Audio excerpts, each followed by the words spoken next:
আসসালামু আলাইকুম সবাইকে ওয়েটিং নিউজ ইউটিউব চ্যানেলটির পক্ষ থেকে স্বাগতম। আশা করছি আপনারা সবাই খুব ভালো আছেন। সুখবর আপনাদের যেই আগস্ট মাসের বেতন সেটা নিয়ে কিন্তু শিক্ষা মন্ত্রণালয় থেকে একটি সুখবর জানানো হয়েছে। তো এই ভিডিওটি যদি আপনি পুরোপুরি দেখেন তাহলে কিন্তু বুঝতে পারবেন কী সুখবর রয়েছে, কারণ আপনারা জুন জুলাই মাসের বেতনগুলো কিন্তু খুব দেরি করে পেয়েছেন। তো এটা নিয়ে কিন্তু অনেকে টেনশনের ভিতরে আছেন যে এমনও যদি হয় আগস্ট মাসের বেতনটাও যদি সেপ্টেম্বরে যদি পৌঁছে যায় তাহলে কিন্তু অনেক সমস্যা হয়ে যাবে। তাদের জন্য আজকের ভিডিওটি।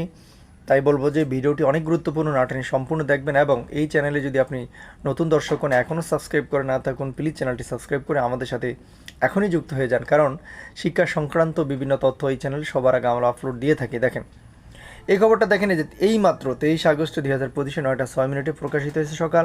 শিক্ষকদের আগস্টের বেতনের প্রস্তাব পাঠানো নিয়ে যা জানালো ইএমআইএস সেল। দেখেন দ্য ডেইলি ক্যাম্পাস পত্রিকায়। চলেন আমরা আপনাদের মাঝে একটু শেয়ার করার চেষ্টা করি। বেসরকারি শিক্ষা প্রতিষ্ঠানে কর্মরত এমপিভুক্ত শিক্ষক কর্মচারীদের আগস্ট মাসের বেতনের বিল আগামী 23 আগস্টের মধ্যে সাবমিট করতে হবে। প্রতিষ্ঠান প্রধানদের কাছ থেকে তথ্য পাওয়ার পর বেতন ভাতার হিসেব সম্পূর্ণ করে সেটি মাধ্যমিক উচ্চশিক্ষা অধিদপ্তরের মহাশয় প্রশাসন শাখায় পাঠাবে ইএমএস সেল। আগামী 26 অথবা 27 আগস্টে এই প্রস্তাব পাঠানো হতে পারে। দেখেন এখানে কি লেখা আছে যে এই বেতন ভাতাগুলো শিক্ষক কর্মচারীদের আগামী 23 আগস্টের মধ্যে সাবমিট করতে হবে এবং প্রতিষ্ঠান প্রধানদের কাছ থেকে এই তথ্য পাওয়ার পর বেতন ভাতার হিসেব সম্পন্ন করে সেটি মাধ্যমিক উচ্চশিক্ষা অধিদপ্তর মহাশয় প্রশাসন শাখা পাঠাবে ইএমএসএল। ঠিক আছে, এবং চূড়ান্তভাবে এটা দেখেন 26-27 আগস্ট প্রস্তাব পাঠানো হতে পারে। তো এরপরে কী লাগেছে এই বিষয়ে জানতে চাইলে মহাশয়ের এডুকেশন ম্যানেজমেন্ট ইনফরমেশন সিস্টেম সেলের program 5 MP Mohammad Jahiruddin the daily ক্যাম্পাসকে বলেন, আগস্ট মাস থেকে স্কুল কলেজে কতজন শিক্ষক কর্মচারী বেতন ভাতা পাবেন সেই তথ্য সংশ্লিষ্ট প্রতিষ্ঠান প্রধানদের পাঠাতে হবে। এই তথ্য পাওয়ার পর আমাদের কিছু কাজ করতে হবে। আগামী 27 আগস্টের মধ্যে আমরা বেতন বিল প্রস্তুত করে প্রশাসন শাখায় পাঠাবো।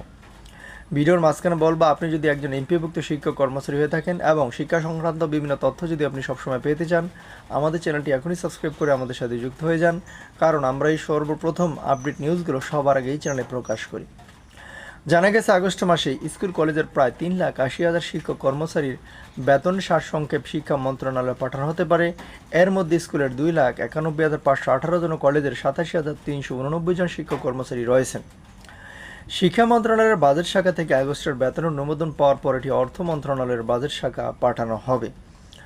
গত বছরের 5 অক্টোবর বিশ্ব শিক্ষক দিবস ইএফটিতে বেসরকারি এমপিভুক্ত শিক্ষক কর্মচারীদের বেতন ভাতা দেওয়ার ঘোষণা দেয় শিক্ষা মন্ত্রণালয়।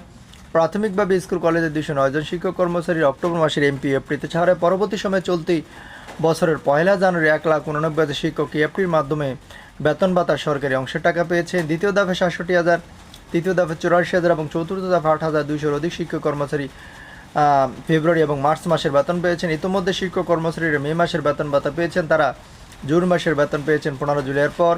জুলাইয়ের বেতন আগস্টের শুরুতেই পেয়েছেন। তারা এখন অপেক্ষা আগস্ট মাসের বেতনের। তা আশা করি বুঝতে পেরেছেন। আপনাদের প্রতি শুভকামনা রইল। আসসালামু আলাইকুম।